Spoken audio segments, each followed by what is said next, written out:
আসসালামু আলাইকুম। মারিয়া ইতির আরও একটু রেসিপিতে আপনাদের স্বাগতম। কেমন আছেন সবাই?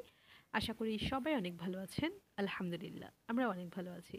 আজকের রেসিপিতে থাকছে আলুর দম। খেতে অসম্ভব মজা।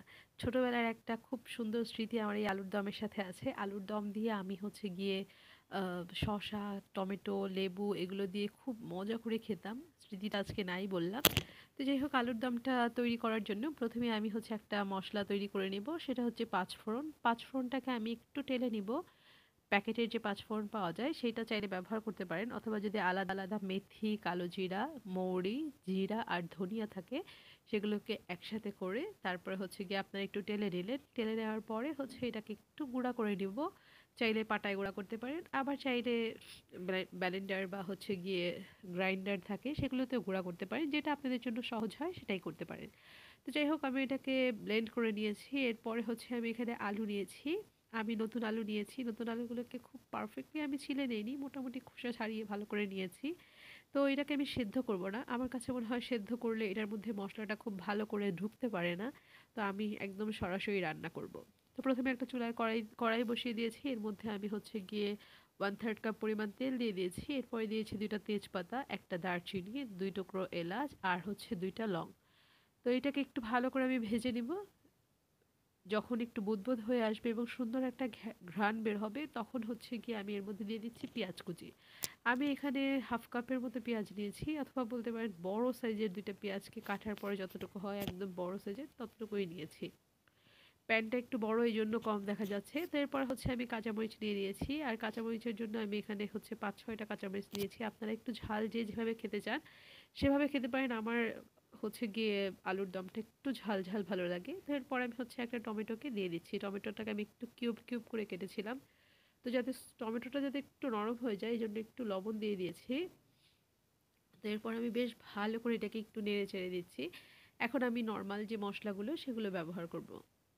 এখানে আমি আদা রসুন বাটা দেইনি, আমার কাছে অ্যাভেলেবল ছিল না।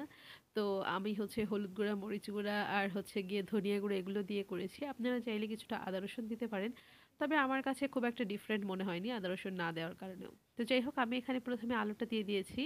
এখন এটাকে একটু ভেজে নিব হালকা। যখন হচ্ছে পানিটা চলে যাবে তারপর আমি এর মধ্যে একে একে মশলাগুলো ব্যবহার করব। তো এই তো দেখতেই পাচ্ছেন এখানে আমার পানিটা একদম শুকিয়ে এসেছে। এর মধ্যে এখন আমি হলুদের গুঁড়া দিয়ে দিয়েছি। হলুদের গুঁড়া আমি দিয়েছি একদম ভোরে 1 চা চামচ। মরিচের গুঁড়াও আমি একদম ভোরে 1 চা চামচ দিচ্ছি।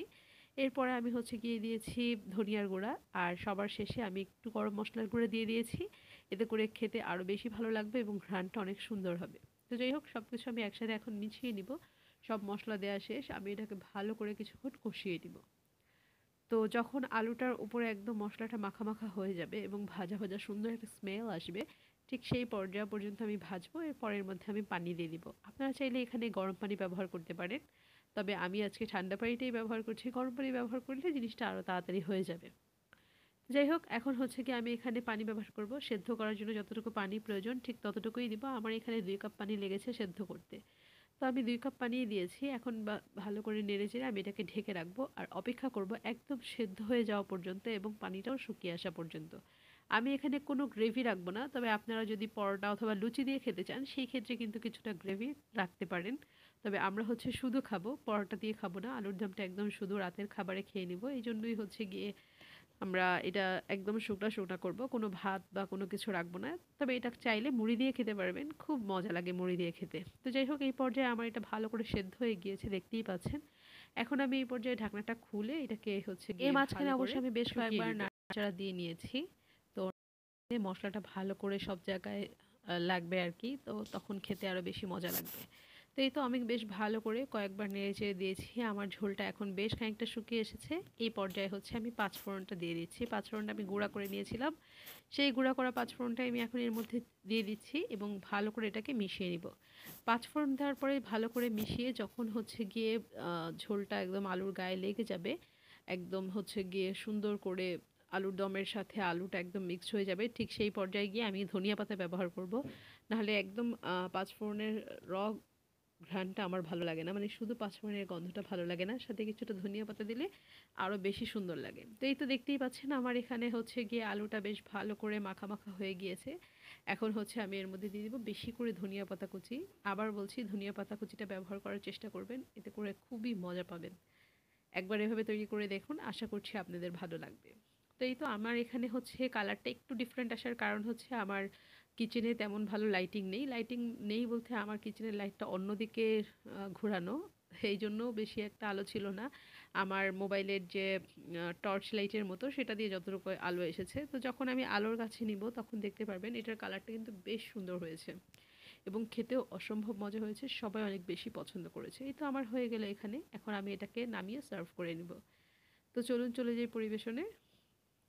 তো এই তো এখানে আমি হচ্ছে গিয়ে এইভাবেই সার্ভ করেছি, একটা বাটির মধ্যে ঢেলে নিয়েছি। আপনারা চাইলে কিন্তু এর উপরে শসা কুচি, টমেটো কুচি এবং একটু লেবুর রস যদি চিপে দেন, খেতে অসাধারণ লাগবে। এভাবে একবার খেয়ে দেখেন, আশা করছি আপনাদেরও ভালো লাগবে।